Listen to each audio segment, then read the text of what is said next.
saya buka stand di depan tokonya ibu saya. Oh. Iya, itu waktu SD itu Pak. Saya pinjam dulu, malam totalan yang laku berapa. Oh, jualan rokok di Iya. depan. Terus kalau tiap kali orang mau masuk ke toko ibu saya cegat. Pak mau beli apa? Oh kalau mau beli rokok di sini. Di dalam sedang ngejual rokok saya bilang. Oh. Kalau mau beli beras, beli minuman di dalam bisa.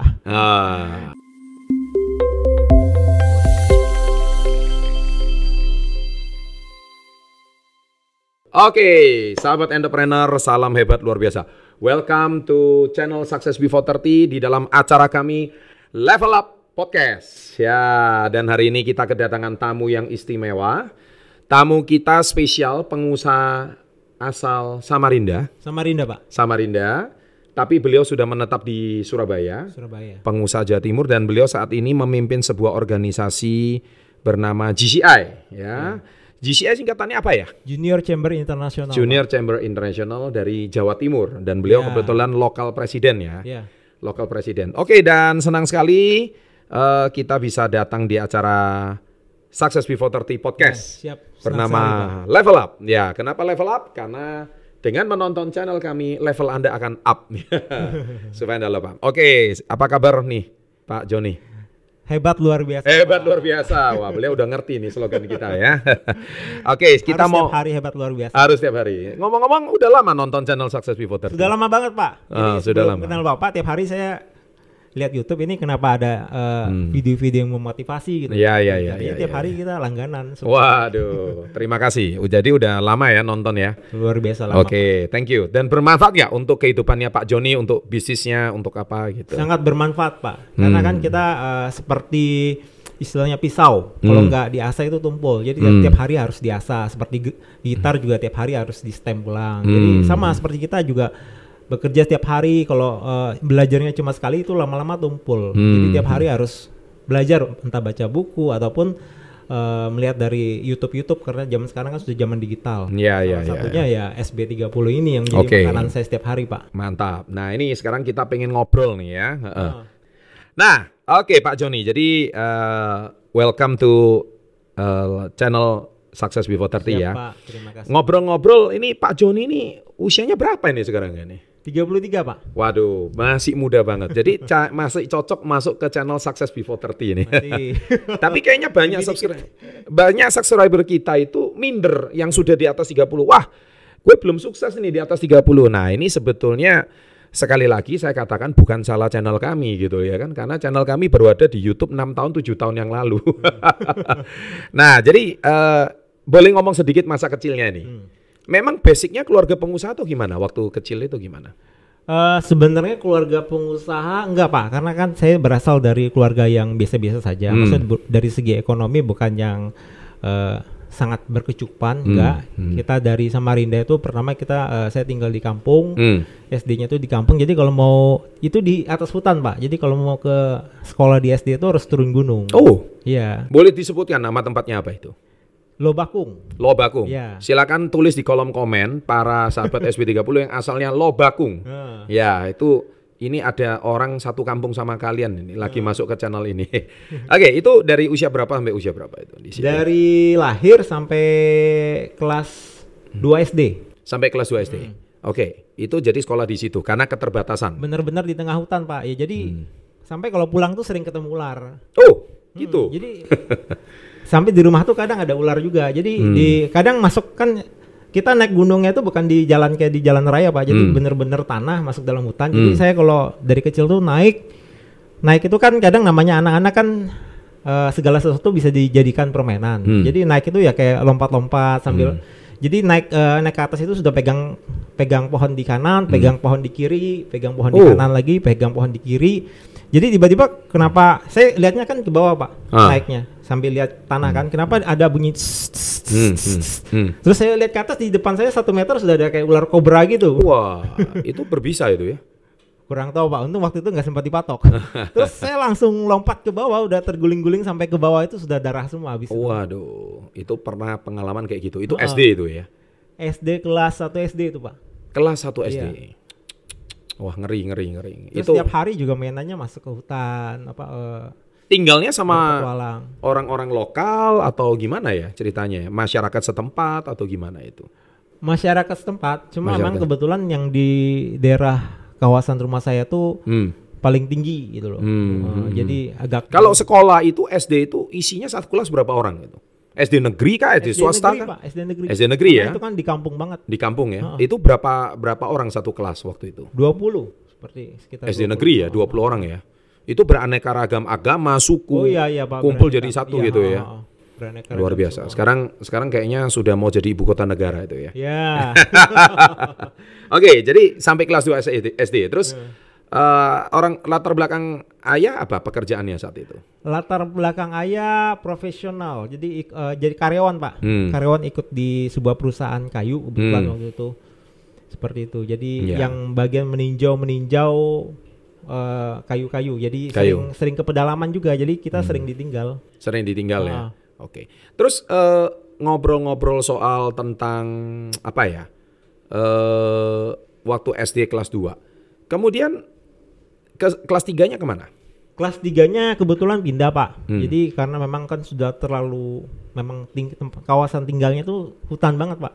Jadi pindah ke kawasan yang lebih agak ke tengah. Ke kota. Bukan sebenarnya pinggiran juga, Pak. Jadi kalau di sini ibaratnya kalau Surabaya itu masih di kawasan pinggirannya lah. Masih pinggiran. Jadi bukan benar-benar di tengah kotanya, enggak. Ya, satu keluarga berapa orang? Kebetulan waktu itu satu keluarga kita 7.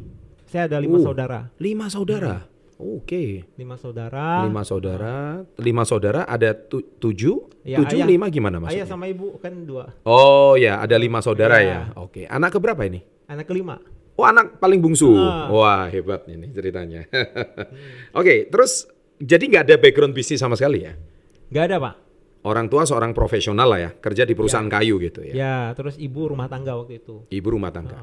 Berarti dari omongan ini kita bisa matakan sebuah mitos kalau nggak selalu pengusaha sukses itu orang tuanya pengusaha, nggak selalu. Iya, benar, Pak. Ini terbukti dari Pak Joni, beliau bukan dari background keluarga pengusaha, tapi bahkan dari kampung yang pedalaman, tapi beliau bisa merantau dan sukses. Oke, kita sekarang bicara soal kelas 3. Itu sampai kelas berapa di pinggiran Samarinda itu? Sampai kuliah, Pak. Sampai mau masuk ke Surabaya itu masih di sana. Oh, jadi iya. memang sampai sekarang rumahnya masih ada itu. Masih ada? Masih ada. Wah, jadi memang dari kecil sampai lulus SMA gitu? Lulus SMA. Lulus SMA. Itu usia berapa waktu itu? Lulus SMA berarti sekitar usia 18 tahun, Pak. 18 tahun. Terus gini, selama 17 tahun ini kan lingkungan dan pergaulan. Ya, ada nggak anak-anak pengusaha gitu? Nggak ada, Pak. Ya kebetulan kan karena memang saya ya berada mungkin di dari keluarga yang ekonomi biasa-biasa saja. Biasa-biasa ya, aja. Jadi ya kebetulan teman-teman saya jadinya jatuhnya yang biasa-biasa aja. Biasa-biasa aja. Nah, ini menarik nih. Ini jadi jangan salah ya guys ya. Anda harus tahu bahwa Pak Joni ini backgroundnya betul-betul golongan ekonomi menengah rata-rata lah ya. Menengah ke bawah, Pak. Menengah ke bawah. Nah, kita tiap hari dulu saya sekolah naik angkot. Oh, naik angkot. Angkot yang dulu kalau mungkin waktu SMP itu 300 rupiah sekali. Ya. Jadi rame-rame gitu. Sama dong. Saya dulu juga naik angkot. Sampai SMA saya masih naik angkot ini. Sampai ya. SMA saya naik angkot juga. Masih naik angkot ya. Hidup yang naik angkot. Tolong tulis di kolom komen yang naik angkot ini ya. Silakan. Jadi ke rumah tuh dari jam 6 pagi udah manggil angkot. Terus saya ya nggak ada Gojek ya waktu itu ya? Nggak ada, Pak. Oke, terus Gojek itu sesuatu yang wow gitu wow ya. bagi saya. Jadi kalau misalnya sudah terdesak banget nih, misalnya telat bangun atau cari angkot nggak datang-datang, baru terpaksa naik Gojek. Jadi Gojek, emang zaman itu sudah ada Gojek? Ojek. Ojek pangkalan ya? Iya. Ojek pangkalan waktu pangkalan. itu. Iya. Jadi sesuatu yang eksklusif bagi kita. Eksklusif, Ya, naik ojek pangkalan sesuatu ya. yang mahal. Ya, Sudah wow karena langsung cepat nyampe. Tempat nyampe ya. Terus ceritanya kenapa kok bisa sampai ke ngerantau ke Surabaya itu gimana ceritanya? Ngerantau ke Surabaya karena ya tentu kan dari waktu SMP, SMA kan juga cerita sama teman-teman, kuliah di mana? Kuliah yang bagus ya di Jakarta atau di Surabaya gitu loh. Nah, kebetulan ada angkatan atas saya yang juga kebetulan teman saya sudah sekolah sebelumnya di Surabaya. Jadi waktu itu saya Kuliahnya di mana itu? STTS, Pak. Oh, STTS. Nah, Sekolah Tinggi Teknik Surabaya. Angkatan tahun berapa? Saya 2004. 2004. Oke, yang alumni 2004 yang temannya Pak Joni, silakan tulis di kolom komen sekarang. Tulis menit keberapa gitu ya. Oke. Kenapa kok sekolah di TS? Tapi mau flashback dikit nih. Kayaknya masa kecilnya ada momen menarik apa itu waktu kecil? Selain ular tadi itu. Iya. Waktu kecil kan kita sering naik angkot, Pak. Bukan sering, memang kerjanya tiap hari naik angkot. Jadi karena memang kan teman-teman saya kebetulan waktu SMP itu juga sudah ada yang setiap hari diantarin oleh ayahnya, ibunya itu naik mobil-mobil yang bagus. Waktu sekolah juga. Jadi kebetulan saya mungkin juga hanya sebagian kecil anak yang naik angkot. Nah, jadi kalau naik angkot tuh saya turun dari jauh, Pak. Jadi misalnya sekolahnya di sana, saya turun sudah dari jauh-jauh. Biar teman-teman nggak tahu kalau saya naik angkot. Oh, malu gitu. Malu. Iya. Terus waktu pulang juga saya jauh-jauh dulu. Kenapa harus malu? Ya mungkin namanya reaksi normal anak kecil, Pak. Gitu ya. Saya waktu pulang juga merasa nggak selevel gitu ya. Ya.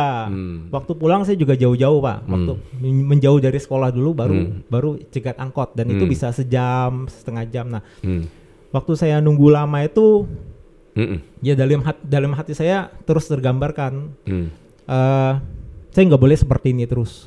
Saya harus berubah, saya harus merubah keluarga saya. Nanti keluarga saya, anak-anak saya nggak boleh seperti ini. Kita harus menjadi level yang baru.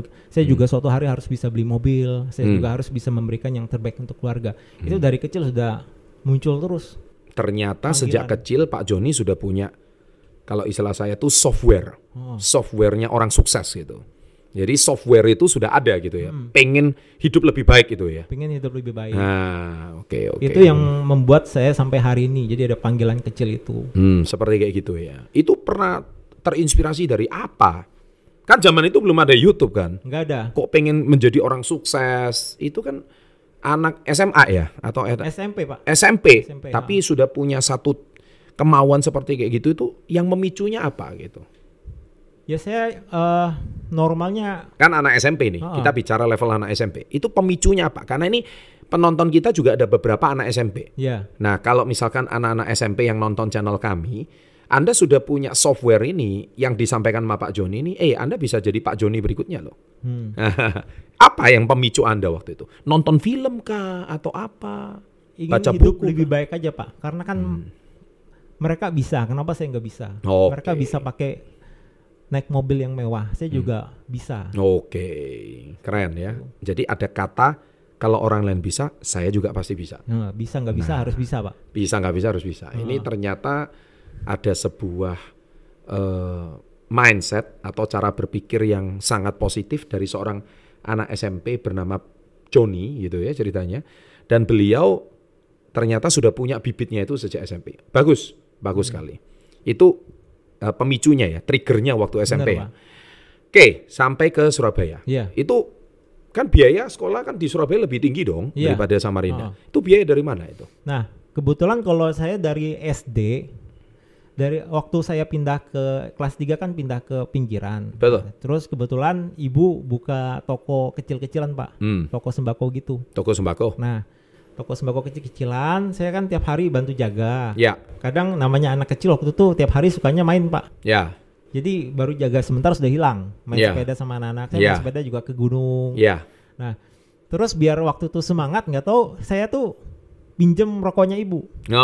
Pinjem rokok. Dulu kan banyak jual rokok. Rokok paling laris lah ya. Laris ya. Saya buka stand di depan tokonya ibu saya. Itu waktu SD itu, Pak. Saya pinjam dulu, malam totalan yang laku berapa. Jualan rokok di depan. Terus kalau tiap kali orang mau masuk ke toko ibu saya cegat. Pak mau beli apa? Kalau mau beli rokok di sini. Di dalam sedang nggak jual rokok, saya bilang. Kalau mau beli beras, beli minuman di dalam bisa. Jadi tiap hari itu uangnya lumayan, Pak. Jadi terkumpul selisih untungnya cuma 100, 500 tapi terkumpul. Nah itu ya jiwa jualan saya mulai ada. Terus waktu SMA itu kan waktu zamannya voucher, Pak. Voucher untuk pulsa itu, Pak. Voucher kartu. Nah saya mulai jualan itu. Jadi uang modalnya dari mana? Modalnya dari angpau. Dari angpau itu selalu waktu Imlek gitu ya. Jadi waktu dari Imlek dari kecil itu uangnya nggak pernah saya pakai. Jadi saya tabung terus Jadi saya gunain sebagai modal untuk usaha pulsa kecil-kecilan. Berarti sejak SD itu udah terbiasa jual rokok ya? Jual rokok. Jadi memang udah dapat duit sendiri, Iya. minimal untuk uang jajan lah ya? Iya. Minimal kayak gitu. Heeh. Nah uang itu Anda tabung gitu? Uang itu saya tabung, Pak. Tabung terus sampai akhirnya itu bekal untuk kuliah di Surabaya gitu? Iya, jadi saya waktu ke kuliah ya pakai uang saya sendiri. Oh, jadi bukan dibiayai orang tua? Bukan. Wow, ini istimewa ini ya. Jadi guys, Anda harus tahu bahwa kalau Anda hari ini menyalahkan orang tua, yang suka nyalain orang tua, nggak bisa nguliahin Anda, tuh denger nih Pak Joni nih ya kan, gimana beliau kuliah itu pakai biaya sendiri, hasil tabungan dan dagang kecil-kecilan waktu Dagang kecil. kecil-kecilan, Pak. Luar biasa. Usia berapa itu? Yang Dagang jualan rokok itu? jualan rokok kelas 3 SD, 4 Waktu SD. masuk kuliah usia berapa? 18 tahun. 18 tahun. Berarti 8 tahun lah ya kurang lebih ya. Iya. Kisahnya mirip-mirip mama saya nih. Oke, 18 tahun, keren banget. Jadi seorang anak kecil, terus anak jadi SMA. waktu kelas 3 SMA kan waktu itu zamannya PS2, Pak. PS2 ya. Kelas 3 SMA saya. Iya. Waktu itu zamannya PS2, teman-teman saya waktu itu pada belum punya. Terus kalau mau punya bentar saya tanya orang tua saya dulu, dibelikan atau enggak. Kalau saya langsung ke tokonya langsung beli sendiri pakai uang saya, Mbak. Woi, keren. Terus habis itu nggak berapa lama saya jual lagi karena bosan. Karena bosan dijual lagi. Jualnya rugi ya? Jualnya rugi. Rugi lah ya. Nggak bisa untung ya. Barang elektronik ya. Oke, menarik. Kisahnya cukup menarik. Jadi ini menjadi motivasi bagi kita yang sebelum usia 30 tahun. Oke, akhirnya kuliah di Surabaya. Kan kos itu kan mahal ya. Kos ya? Iya. Kos itu mahal. Biaya kuliah juga mahal. Uang pangkal masuk kuliah itu juga mahal. Itu semua pakai uang sendiri? Uang masuk dia sendiri semuanya. Nah, yang bulanan dibantu dari orang tua, Pak. Dibantu dari orang tua. Cuma saya waktu itu kosnya yang murahan, jadi bener-bener nggak pakai AC, cari yang biasa-biasa saja seperti itu. Kurang lebih kayak gitu. Teman saya kamarnya ber-AC semua, kecuali kamar saya nggak ada AC. Nah, ya.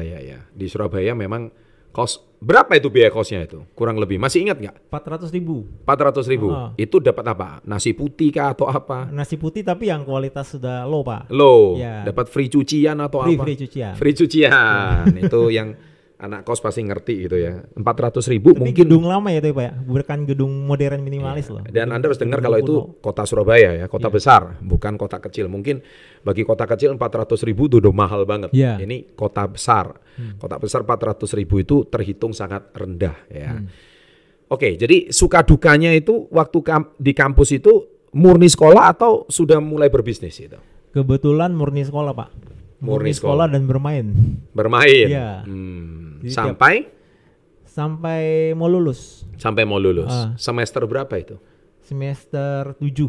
7 ya. Oke.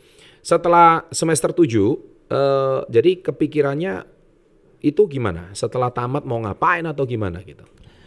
Akhirnya kan sudah momen-momen mau tamat, saya tersadar saya nggak boleh seperti ini terus. Maksudnya tiap bulan minta bantuan orang tua kan.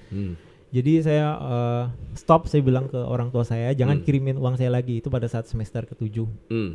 Jangan kirimin uang saya lagi, saya mau berjuang sendiri. Nah, jadi uang yang tersisa di tabungan, gimana caranya bisa cukup untuk saya kehidupan ke depan. Jadi yang pertama saya lakukan adalah berhemat, Pak. Jadi saya stop semua beli makanan di luar. Jadi saya ke pasar sendiri, Pak. Jadi ke pasar tuh sayangannya sama ibu-ibu. Berebutan sayur. Belinya sayur, wortel, terus itu di kuah, Pak. Jadi isinya cuma kuah, sayur, wortel, kentang. Tiap hari pagi, siang, malam makannya itu. Jadi untuk menghemat ya? Untuk menghemat. Jadi saya ingat itu pokoknya saya sekali ke pasar 30.000. Itu bisa cukup untuk 3 hari makan, Pak. Nah, jadi satu hari 10.000 bagi sehari 3. 10.000, ya. Ya lumayan lah ya, Kan satu hari. nasi putih gratis, Pak, di kos tadi. Gratis. Ya. Jadi kalau makan 3 kali, satu kali makan 3.000 gitu ya. Ya. Menarik. Itu tahun berapa itu? 2008, Pak. 2008. Lebih kurang 12 tahun lalu ya? Ya. Ya, sangat menarik, dan di kota Surabaya Anda masih bisa segitu. Ternyata kalau kita lihat pakemnya orang sukses itu hampir sama ya. Ternyata mereka semua pernah mengalami itu, termasuk masa-masa paling sulit nggak dalam hidup?